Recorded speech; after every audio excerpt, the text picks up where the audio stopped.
Amém, queridos? Paz. Eu dizia outro dia que para vocês que há uma densidade espiritual muito forte aqui nesse púlpito, né? Por isso há uma seriedade e há uma responsabilidade muito grande de assumir esse lugar. E mesmo, igual o pastor falou, estando aqui, fazendo parte dessa igreja há tantos anos, a minha vida toda foi construída aqui. Todas as vezes que nós subimos a esse púlpito, nós sentimos esse peso da responsabilidade, com a seriedade que é compartilhar a palavra de Deus com uma igreja como é vocês, né? E o desafio maior, porque as palavras que nós temos ouvido aqui a partir desse púlpito, Deus tem falado muito com a igreja, e é um desafio tremendo para nós, né? Haja pressão. Mas, queridos, eu acredito que cada vez que a gente abre a palavra de Deus, Deus fala conosco de maneira diferente. Se você abrir a palavra de Deus 10 vezes no mesmo texto, Deus vai falar 10 vezes de maneira diferente. Você crê assim também? Amém, ainda bem que você crê assim. E eu vou dizer por quê. Porque 2 semanas atrás, o pastor Klaus pregou, encerrando a série sobre sabedoria, usando a mesma história que eu vou usar hoje. E ainda bem que você crê dessa maneira, porque vocês perceberam que eu estou preparando o terreno, né? E ainda bem que você crê dessa maneira, porque você não vai dizer assim: olha, o pastor foi influenciado e agora ele vai copiar a palavra do pastor Klaus. Não, não é isso, né? Na verdade, na madrugada do sábado para o domingo, antes do pastor Klaus pregar nesse texto, fazer o encerramento sobre sabedoria, eu perdi o sono, e aí fui ler a palavra de Deus e me deparei com essa história de José, que é a história que nós vamos falar hoje. E aí veio no meu coração o desejo de pregar essa palavra. E aí, qual não foi a minha surpresa, quando eu chego aqui no domingo de manhã, a palavra que o pastor Klaus pregou foi exatamente essa. E aí, durante a pregação, eu falei para Deus, Deus, acho que eu errei, né? Vamos meditar então em outra palavra. No final do culto, falei com o Klaus, falei: pastor, você deu na minha canela hoje, porque eu já estava, né? Aí ele falou assim: nossa, mas tem tanta coisa na história de José e realmente Deus falou no meu coração com isso, por isso que eu quero compartilhar essa palavra com você. Então, se você puder abrir a sua Bíblia, abra a sua Bíblia, por favor, no capítulo 39 de Gênesis. Nós vamos ler o versículo de 1 a 6. E se você abriu Gênesis, primeiro livro da Bíblia, capítulo 39, versos de 1 a 6.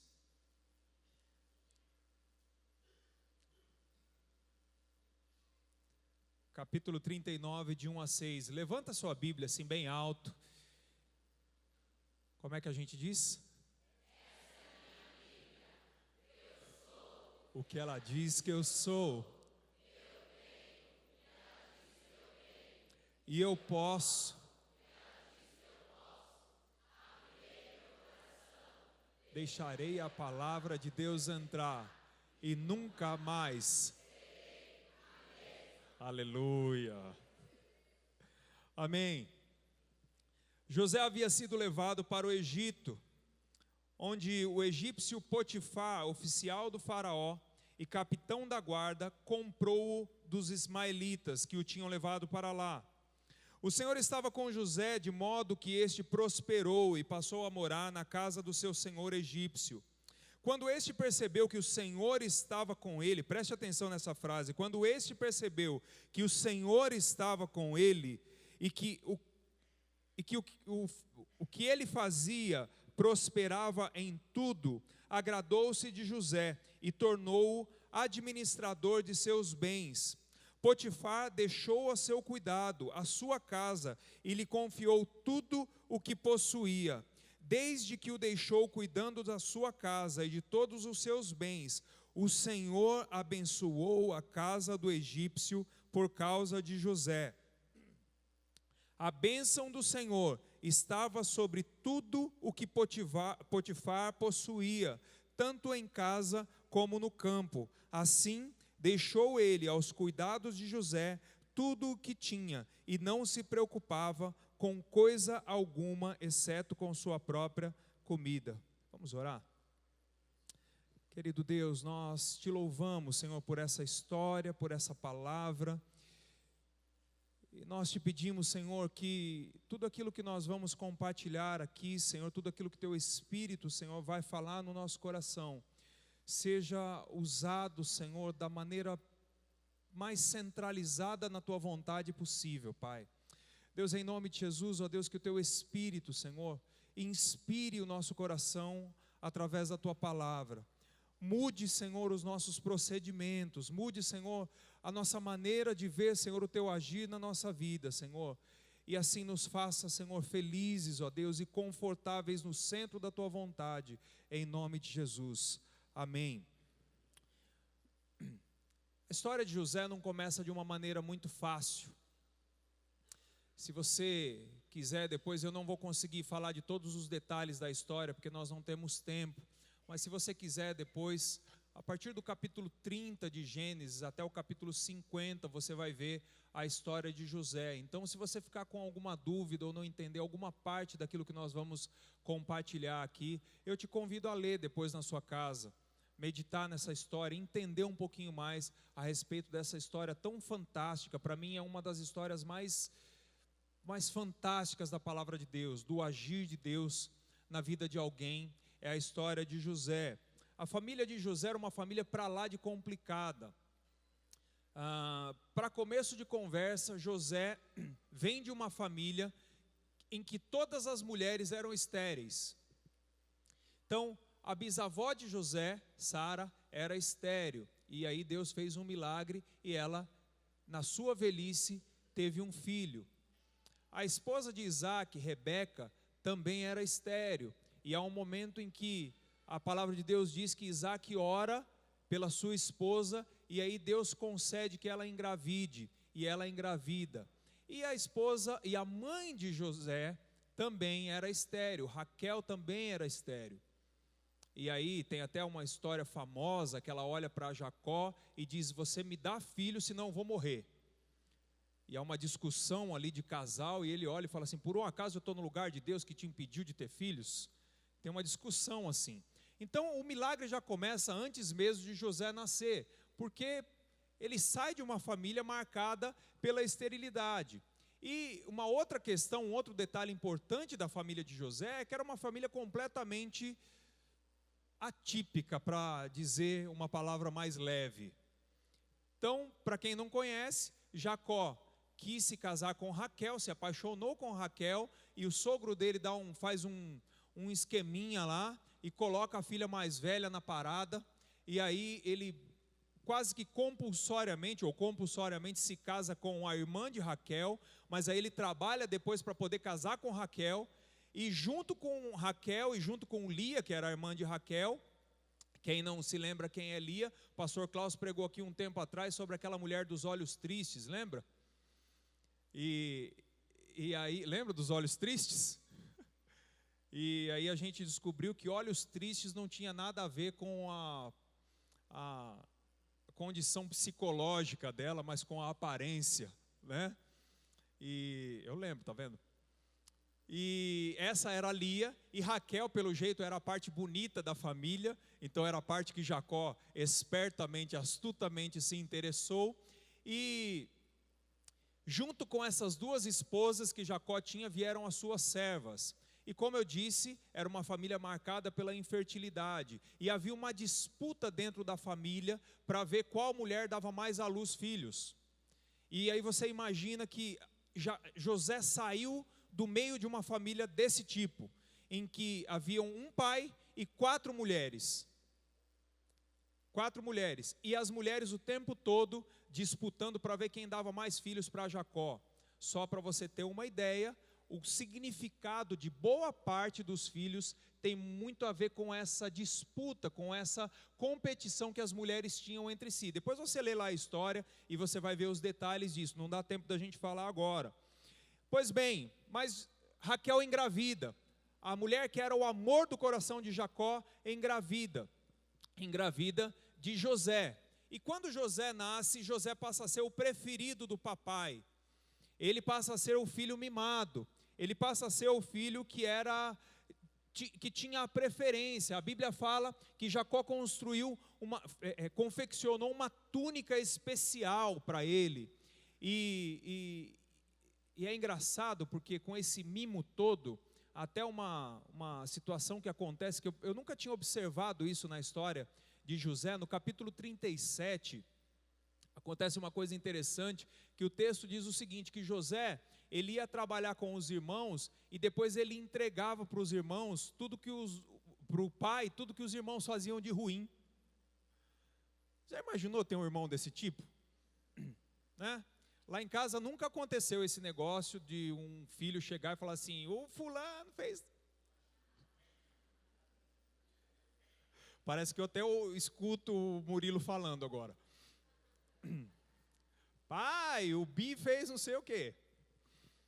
Então, isso causou o ódio dos irmãos de José. Essa preferência causou o ódio dos irmãos de José. E aí, para ajudar a piorar um pouquinho essa história, quando passa essa história do mimo e da preferência e tudo mais, José resolve ter uns sonhos. Começa a ter uns sonhos. E eu não sei se era uma maneira de provocar, se ele, por ser tão mimado, ele resolveu provocar os irmãos, e aí ele vai e conta os sonhos para os irmãos. E ele diz assim, olha, eu tive um sonho que vocês me serviam. E aí você imagina, os irmãos que já tinham ódio dele, porque ele era o filho preferido, ele ainda chega e conta uma história dessa. Ó, vocês... Todo mundo vai se prostrar, tive um sonho lá com os feixes, lá o meu se levantava, ficava de pé, e os feixes de vocês se prostravam. E aí os irmãos ficavam muito malucos, com muito ódio dele. E a palavra diz, no capítulo 37, verso 4, que por causa disso eles não conseguiam falar com José amigavelmente. E aí esse ódio que os irmãos tinham, gerou uma consequência. Um belo dia os irmãos estavam lá, numa determinada região, e José está chegando. Quando José está chegando, eles olham José de longe e dizem assim, olha, lá vem o sonhador. Está vindo o sonhador, então vamos fazer o seguinte, vamos matar ele. Olha a que nível chega o ódio dos irmãos. E aí uma voz da coerência no meio daqueles irmãos, o mais velho diz assim, olha, não vamos fazer uma coisa tão terrível, né? Vamos colocar ele aqui num poço e tal, porque a intenção dele era depois levar ele de volta para o pai. Só que aí passa uma caravana de mercadores, e aí os irmãos têm a brilhante ideia, ó, em vez da gente matar ele, vamos fazer o seguinte, vamos ganhar um dinheiro com ele. Vamos vender ele como escravo, e aí a gente enche o nosso bolso e dá uma desculpa lá para o nosso pai. Mataram um bode, sujaram a túnica de sangue e mandaram para o pai. E disseram, ó, essa é a túnica do seu filho, e aí isso causa uma tristeza, porque Jacó imagina então que o seu filho foi devorado por feras, e aí o filho morreu. Essa é basicamente a história de José. E aí José supera toda essa história, José supera todas essas lutas, toda essa confusão, José supera. E como é que alguém supera uma história como essa? O tema do que nós estamos meditando hoje, se você quiser guardar no seu coração, é como superar uma história difícil. Como é que a gente supera histórias difíceis? Eu tive um professor no seminário que ele dizia que a história de José era a história do Deus das montanhas russas. Por quê? José era mimado, então ele estava lá em cima. Os irmãos o odiavam, ele estava lá embaixo. Ele entregava os irmãos para o pai e o pai acolhia, ele estava lá em cima. Aí os irmãos o odiavam, eles estavam lá embaixo. E aí ele era vendido, estava lá embaixo. Era traído, estava lá embaixo. Mas aí ele era privilegiado, ele estava lá em cima. Então, é uma vida de altos e baixos. E quem ainda não viveu altos e baixos? E a história de José é uma história que precisa ser superada. A nossa história, muitas vezes, é uma história que precisa ser superada. Se você olhar para a sua vida, quantas coisas você teve que superar na sua história para você chegar até aqui? Talvez você olhe para mim e diga assim: pastor, eu tive uma vida muito complicada, eu tive uma família muito difícil, eu fui abusado, eu fui traído, eu fui maltratado, eu sofri, os meus pais eram abusadores, ou eram separados, ou eram viciados, eu tive uma história muito complicada de família, mas eu superei tudo isso, Deus trabalhou na minha vida, eu estou aqui vivo, feliz para contar a história. Se você é essa pessoa, você vai se identificar com algumas questões da história de José. Não tem como você não se identificar. Mas pode ser que você seja um outro tipo de pessoa. Pode ser que você tenha passado por toda uma história difícil, uma história complicada, uma história de sofrimento, em que você chegou ao ponto em que você olha para trás e você diz: bom, isso eu superei, isso passou, isso foi curado, mas isso eu não superei. Pastor, isso é uma dificuldade na minha vida. Então, se você é também esse tipo de pessoa, você também vai se identificar com a história de José. E eu não estou falando de história aparentemente difícil. Nem todas as histórias são histórias aparentemente difíceis, visivelmente difíceis, entende? Até aquelas histórias de famílias, igual aquela que o pastor Klaus fala aqui de vez em quando, aquela da margarina, sabe? Do comercial da margarina, que está todo mundo bonitinho, a esposa maquiada às 6 da manhã, o sol na janela e tal. Porque famílias assim também têm problemas, também passam por histórias difíceis. E eu conheço pessoas que saíram de famílias aparentemente perfeitas e carregam mágoas dos seus pais, mágoas da sua história, pessoas que passaram pela sua história, que fizeram mal a ela e carregam isso. Então você pode olhar para aquela família e dizer assim: olha, eles vieram de uma base muito linda, muito bonita, mas ainda assim há pontos daquela história que precisam ser superados, não foi experimentado uma cura. Então eu quero te dizer, não existem famílias ou não existem histórias perfeitas, entende? Por melhor que tenha sido a sua história também não é perfeita. Se você vasculhar lá, você vai ver alguém lá que abusou de você, alguém que te tratou mal, uma mágoa que você carrega durante muito tempo e que você precisa superar. Mas como é que na história de José essa superação acontece? Há alguns princípios que a gente precisa aprender com a história de José e que quando a gente aprende, a gente começa a perceber que no decorrer da nossa história, não importa o que aconteceu, Deus estava lá. Não importa a luta que a gente tenha passado, a dificuldade que a gente tenha passado, talvez no momento em que nós vivemos aquilo, nós não entendemos isso, e a gente não entendia o propósito disso, mas hoje você consegue olhar para trás e dizer: puxa, Deus estava lá, eu preciso entender isso, nós precisamos entender isso. Às vezes, e por que a gente precisa entender isso? Por que a gente precisa aplicar essa superação de José na nossa vida? Porque muitas vezes nós passamos por experiências com Deus que são transformadoras, experiências em que Deus cura, em que Deus age, em que Deus transforma, em que Deus muda, e com o decorrer do tempo nós vamos nos esquecendo dessas experiências, e aí a gente transforma essas grandes experiências transformadoras com Deus em algumas aventuras interessantes, que nem tem mais relevância na sua vida. Então lembrar disso é entender que Deus participa da sua história, lembrar disso é entender que Deus operou durante a sua história, que a mão dele, que a bênção dele estavam sobre a sua vida, durante toda a sua história, durante toda a sua caminhada, Deus estava lá, por mais que você não tenha visto, Deus estava lá. Amém, queridos? Então eu pensei em 4 princípios aqui da história de José, para nós pensarmos nesse processo de superação das histórias difíceis da nossa vida. A primeira coisa é que histórias difíceis não significam a ausência da mão de Deus sobre a sua vida. Vou repetir: histórias ou experiências difíceis não significam a ausência de Deus sobre a sua vida, ou a ausência da mão de Deus sobre a sua vida. O capítulo 39, versículo 3 de Gênesis, diz o seguinte: quando este percebeu que o Senhor estava com ele em tudo o que realizava, agradou-se de José, E o versículo 23, do capítulo 39, o Senhor estava com José e concedia bom êxito em tudo o que realizava. Frequentemente nós estabelecemos padrões para reconhecer a mão de Deus sobre a nossa vida. A gente reconhece que a mão de Deus nos abençoou, que a mão de Deus agiu sobre a nossa vida, quando nós recebemos aquele resultado de exame e o resultado deu negativo.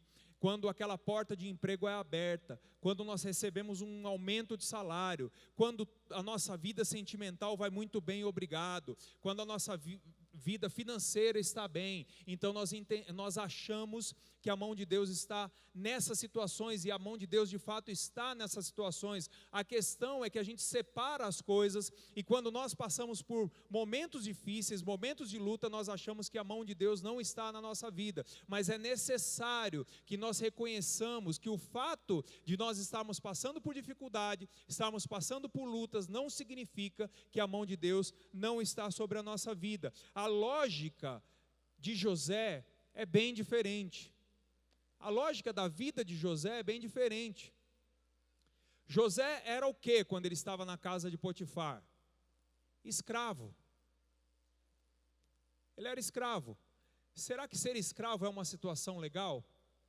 É uma situação boa? Confortável? Você gostaria? Ninguém gostaria, mas a palavra de Deus diz que ainda sendo escravo, a mão do Senhor estava sobre José, e tudo que ele fazia prosperava.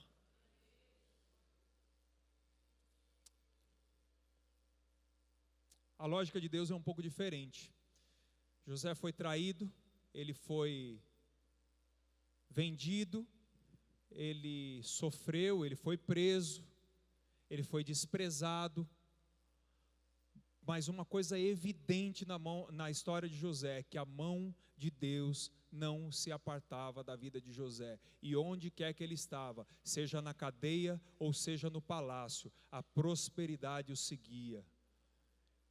E tudo que ele fazia era abençoado. Deixa eu falar uma coisa com você, talvez você não esteja no lugar ideal. Uma prova de que nem sempre Deus só abençoa quando nós estamos no lugar ideal, é que José estava na prisão. Depois a gente vai falar um pouquinho da história da esposa de Potifar, mas adiantando um pouquinho, José estava na prisão, e a Bíblia diz que tudo que ele fazia, inclusive na prisão, prosperava. O carcereiro deu carta branca para ele fazer tudo lá na prisão. E aí quando ele revela o sonho de um copeiro, depois você vai ler a história lá, o copeiro vai sair da prisão e vai voltar ao seu cargo, e ele fala para o copeiro, quando você chegar lá, não esquece de mim. Então isso significa que ele não estava no lugar ideal. E o fato de você não estar no lugar ideal não significa que a mão de Deus não está sobre você.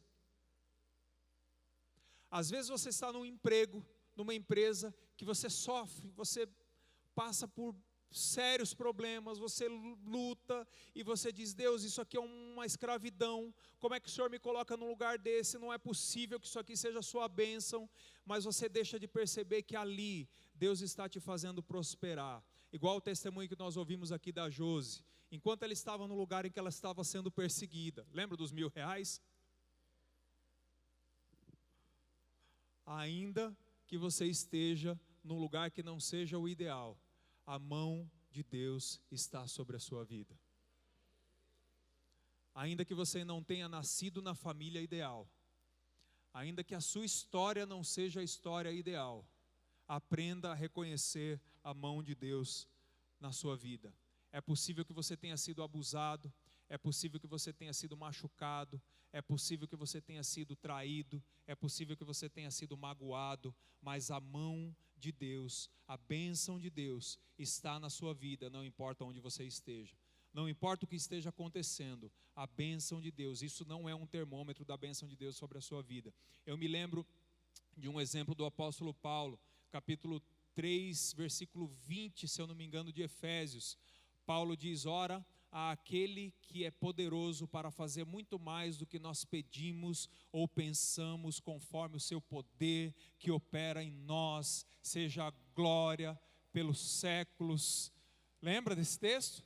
Você lembra que Paulo fala isso? Onde é que Paulo estava? Preso. Mas a mão de Deus estava sobre ele. A mão de Deus está sobre você, querido. Você crê nisso? Aleluia. Segunda coisa, no decorrer dessas histórias, você precisa preservar o seu caráter. Mesmo em meio às lutas, mesmo em meio à necessidade de superação, mesmo em meio à necessidade de vencer essas histórias, você precisa preservar o seu caráter. O capítulo 29, versículo 6, diz que José era atraente e de boa aparência. Eu acho que as duas características são sinônimas, mas a palavra diz assim: era atraente e de boa aparência. E aí, a mulher de Potifar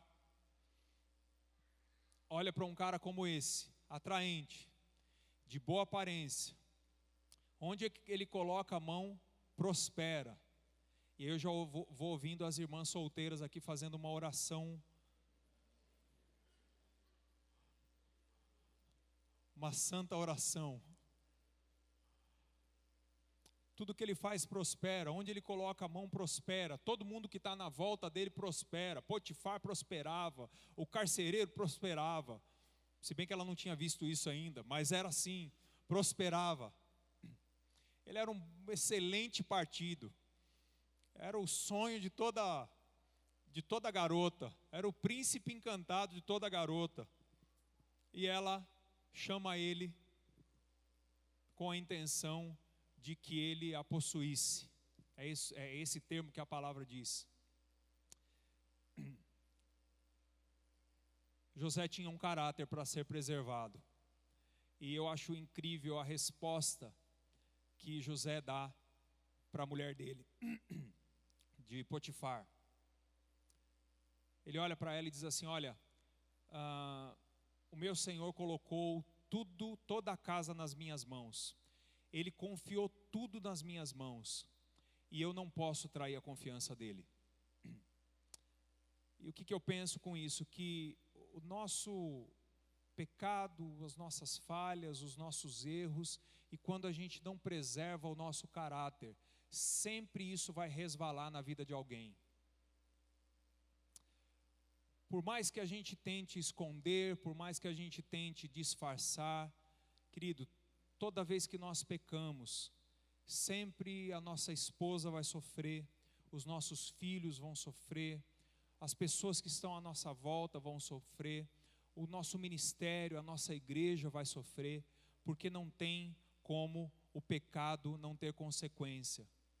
O pecado que é cometido no mais absoluto sigilo tem a mais absurda consequência.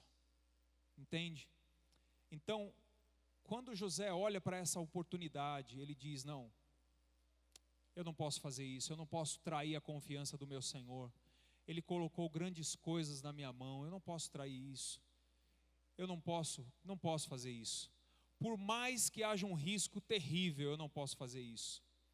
Essa foi a primeira parte da resposta que ele dá. A outra coisa, ele diz: olha, ele me confiou tudo, menos a senhora.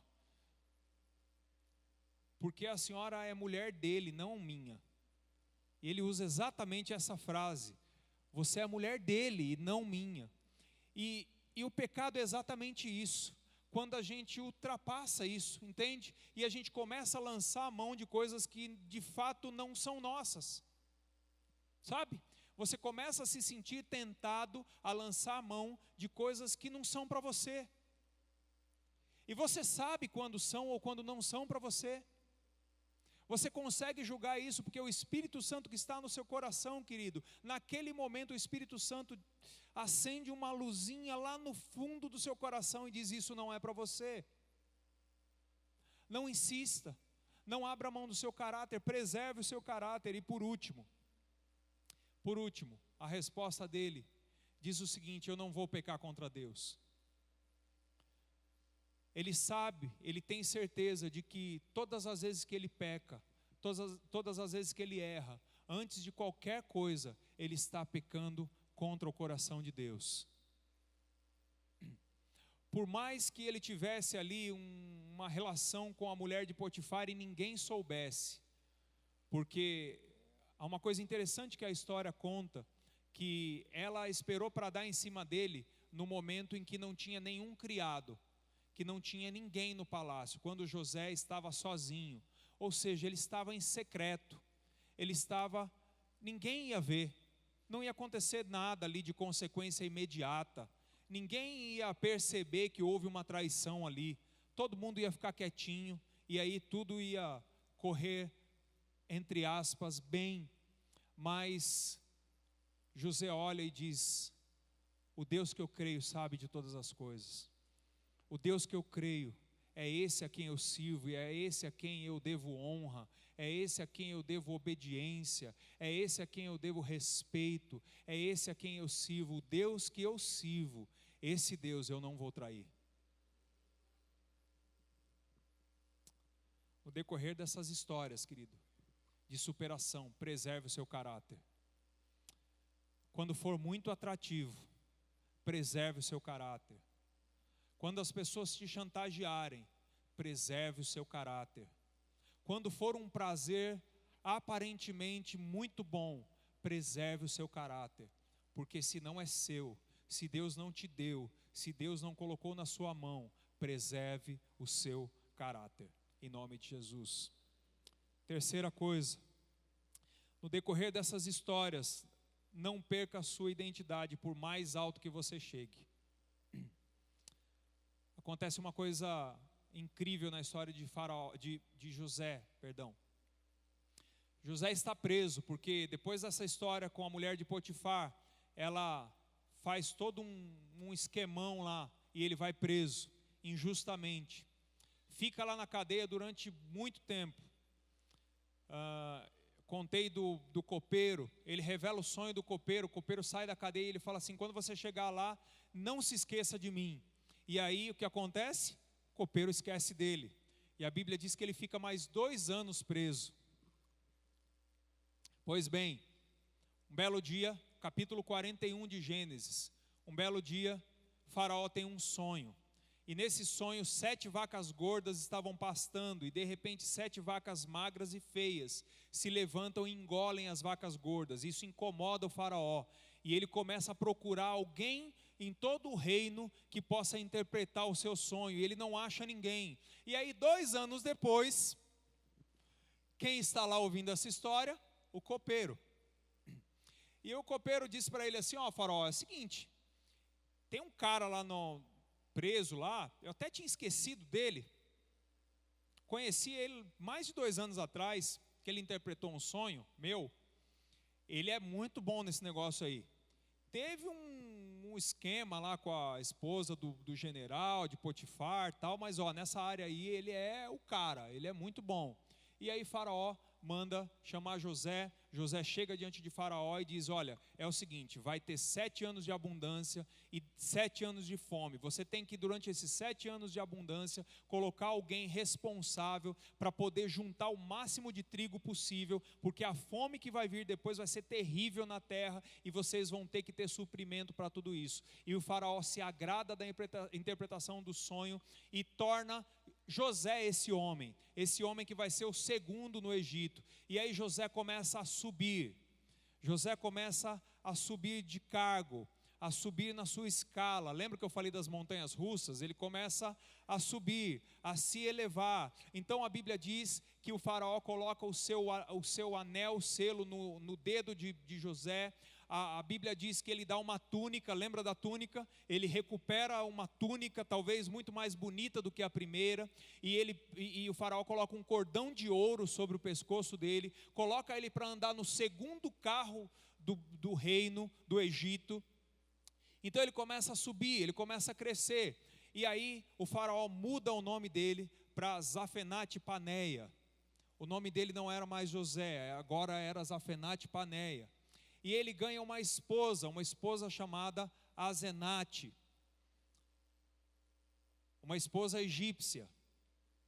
E aí ele tem 2 filhos com essa esposa, 2 filhos que são egípcios, e ele coloca o nome egípcio. Interessante para o significado do primeiro filho, Manassés, que significa Deus me fez esquecer toda a minha história e a casa do meu pai. Olha a identidade se perdendo. Olha a identidade indo embora. Agora José não era mais José. José agora era Zafenate Paneia. A mudança de identidade era tão séria, tão notável, que a Bíblia conta que na história desses 7 anos de fome, 7 anos de abundância, 7 anos de fome, José foi administrar os 7 anos de fome. E aí todas as pessoas de todas as terras iam até o Egito para comprar comida. E com quem eles iam comprar comida? Com quem eles iam comprar comida? Com José. E eu imagino José sentado ali, as pessoas chegando e ele vendendo comida, e chegando e ele vendendo trigo, e chegando e ele vendendo trigo. De repente ele se depara com a imagem de 10 homens. Imediatamente ele reconhece que são os irmãos dele. Mas José reconhece os irmãos dele, e os irmãos dele não reconhecem José. A identidade havia sido mudada de tal maneira que ele estava irreconhecível. Deixa eu perguntar para você, quando você cresce, quando você prospera, quando você sobe de nível, como é que fica a sua identidade?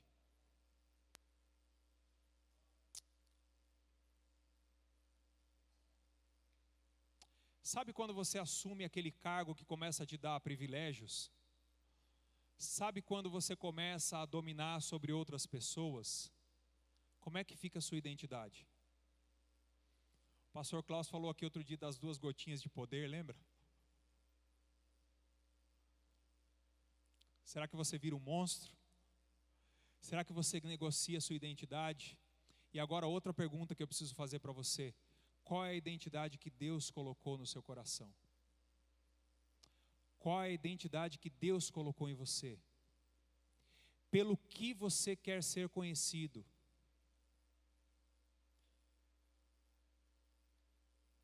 Querido, Deus fez de você uma pessoa curada, um homem de Deus, uma mulher de Deus. Deus abençoou a sua vida. Deus te fez superar tantas coisas na sua história. Deus foi te levando de nível. Deus foi te levando a lugares que você jamais imaginava que você um dia estaria. Mas muitas vezes você foi abandonando coisas tão essenciais que Deus colocou no seu coração. Deus colocou no seu coração um dia o desejo de orar, o desejo de estar na casa dele, o desejo de servir, o desejo de ser usado por Deus. Deus sempre colocou isso na sua vida. Deus tratou isso no seu coração e fez disso uma identidade para você. Deus te deu dons, Deus te deu talentos para você servir, mas aí você foi subindo de nível e você foi se esquecendo de tudo isso, e você foi negociando a sua identidade, entende? E aí você foi abandonando isso, porque as outras coisas pareciam mais atrativas. A glória do Egito começou a parecer mais atrativa para você. Aquilo que começaram a te oferecer começou a parecer mais atrativo do que aquilo que Deus colocou como identidade. E aí eu quero que você se faça a seguinte pergunta para o seu coração agora. Pergunte para você: qual é a minha identidade? Qual é a minha identidade? Pelo que as pessoas me conhecem? Como é que as pessoas me veem? Será que as pessoas, quando me olham, elas me olham como um servo de Deus? Elas me olham como uma pessoa que Deus me escolheu para ser? Ou elas me olham como uma pessoa que é reconhecida pelo meu cargo, pela minha posição, pela casa que eu tenho, pelo carro que eu ando, pelos lugares que eu frequento, pela glória do mundo? Pelo que você é conhecido, querido? Pelo que você tem sido conhecido? Nessa história de superação, você vai precisar entender qual é a sua identidade e o que Deus colocou na sua vida no decorrer dos anos. Essa identidade não pode mudar, esteja você aqui ou esteja você aqui. Entende?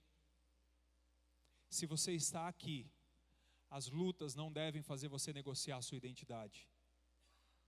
Se você está aqui, o progresso não deve fazer você negociar quem Deus estabeleceu você para ser. E se você está aqui, a glória não deve brilhar mais do que o Deus que você serve e que te colocou nesse nível.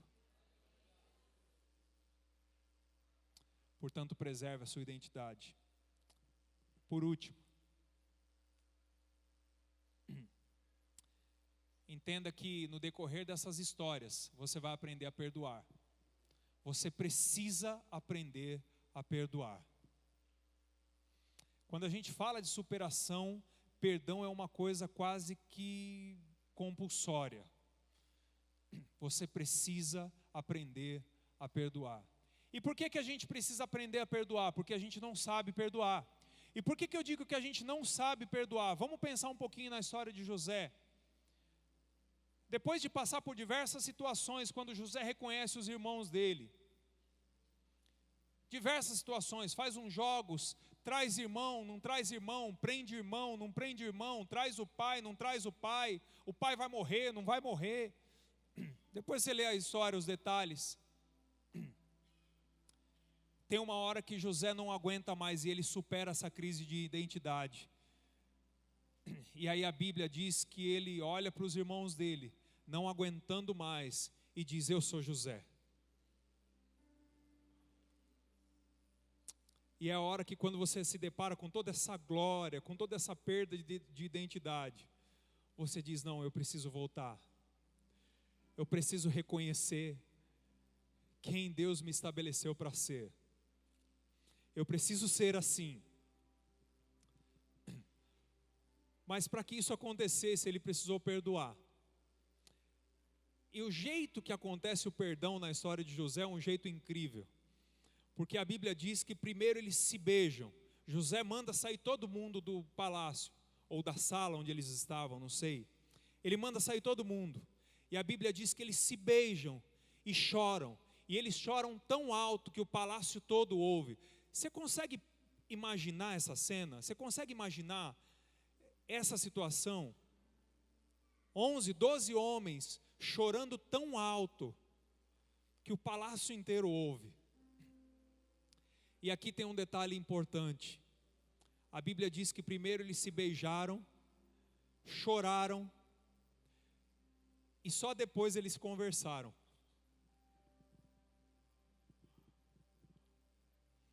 E a gente precisa aprender a perdoar, porque a gente não faz assim, né?